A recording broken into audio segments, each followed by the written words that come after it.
السلام علیکم ورحمۃ اللہ وبرکاتہ نحمده ونصلي على رسوله الكريم اما بعد فاعوذ باللہ من الشیطان الرجیم بسم اللہ الرحمن الرحیم الحمدللہ رب العالمین تمام تعریف اس اللہ تبارک و تعالی کی جو تمام جہان کا پالنہار ہے۔ تم حضرات محترم میں چند مسائل لے کر آپ کے سامنے حاضر ہوں کہ میرے گاؤں کے لوگ نے چند سوالات کیے کہ یہ بتائیں کہ ہم لوگوں کے دل میں بار بار یہ سوال ہوتا ہے کہ قرآن پاک ایک، حدیث شریف ایک، تو پھر مسلمانوں کے درمیان اختلاف کیوں؟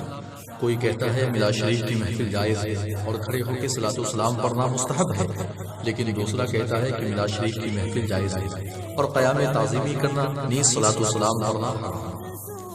اس کا جواب یہ ہے کہ بے شک اللہ تبارک و تعالی ایک ہے، رسول ایک، کعبہ ایک، قرآن پاک ایک، مگر مسلمان کہلانے والوں کا عقیدہ ایک نہیں۔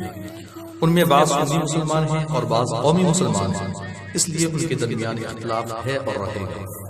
اب سوال یہ پیدا ہوگا کہ قومی مسلمان یہ تو نیا نام ہے، قومی مسلمان کا کیا مطلب ہے؟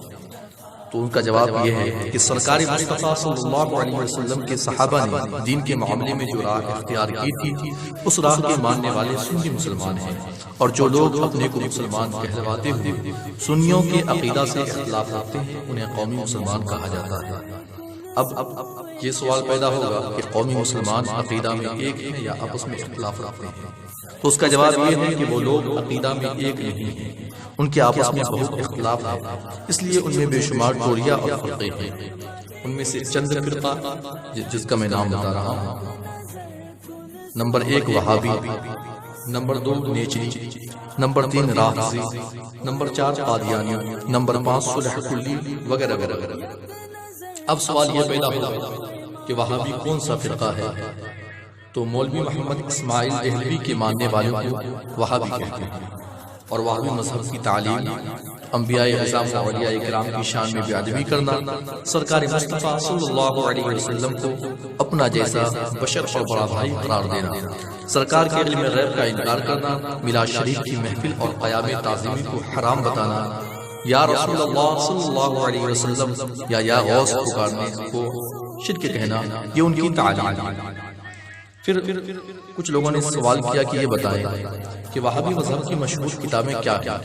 تو جان کر کہ وہابی مذہب کی مشہور کتابیں بہت ساری ہیں، ان میں سے جو زیادہ تر مشہور ہے وہ یہ ہے کہ نمبر 1 تقویۃ الایمان، نمبر 2 نصیحۃ المسلمین، نمبر 3 بہشتی زیور، نمبر 4 تعلیم الاسلام، نمبر 5 تحذیر الناس، نمبر 6 براہین قاطعہ، نمبر 7 فتاوی رشیدیہ۔ اب سوال یہ پیدا ہوگا کہ ان کتابوں کے مصنف ہوں گے، رائٹر ہوں گے، تو ان کے کچھ بڑے پیشوا ہیں، تو ان پیشواؤں کے نام: نمبر 1 ملا رشید احمد گنگوہی، نمبر 2 ملا قاسم نانوتوی، نمبر 3 ملا خلیل احمد سہارنپوری، نمبر 4 ملا اشرف علی تھانوی، نمبر 5 مولوی کفایت اللہ دہلوی، نمبر 6 مولوی ثناء اللہ، نمبر 7 مولوی الیاس، نمبر 8 مولوی عبدالشکور کاکوری لکھنوی، نمبر 9 حسین احمد ٹانڈوی۔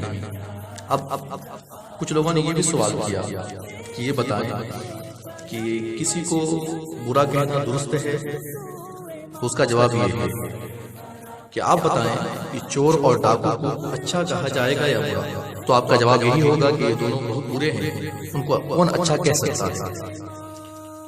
چور اور ڈاکو کی برائی بیان کرنا اور ان کی صحبت سے لوگوں کو بچانا درست ہے یا نہیں؟ تو آپ کا یہی جواب ہوگا کہ یہ کام تو بہت ضروری ہے تاکہ لوگ چوکنے رہیں۔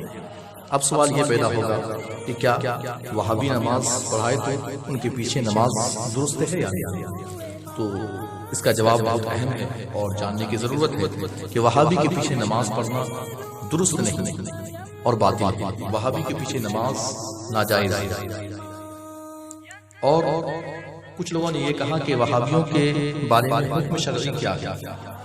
تو ان کا جواب یہ ہے کہ جان کر کے وہابی لوگ جو ہے سرکار مصطفیٰ صلی اللہ علیہ وسلم کی شان میں بے ادبی اور گستاخی لکھنے کے سبب بے دین ہیں، اس لیے شرع کے روح سے ان کو سلام کرنا، ان سے مصافحہ کرنا، ان کے یہاں شادی بیاہ کا رشتہ قائم کرنا جائز ہے، ان کا ذبیحہ جانور مردار ہے جس کا گوشت کھانا جائز ہے، ان سے میل جول دوستی محبت کرنا حرام ہے، ان کے جنازے کی نماز پڑھنا جائز ہے، ان سے اپنا دین و ایمان بچانا فرض ہے، اور یہی حکم قادیانی، نیچی، رافضی وغیرہ کے بارے میں بھی ہے۔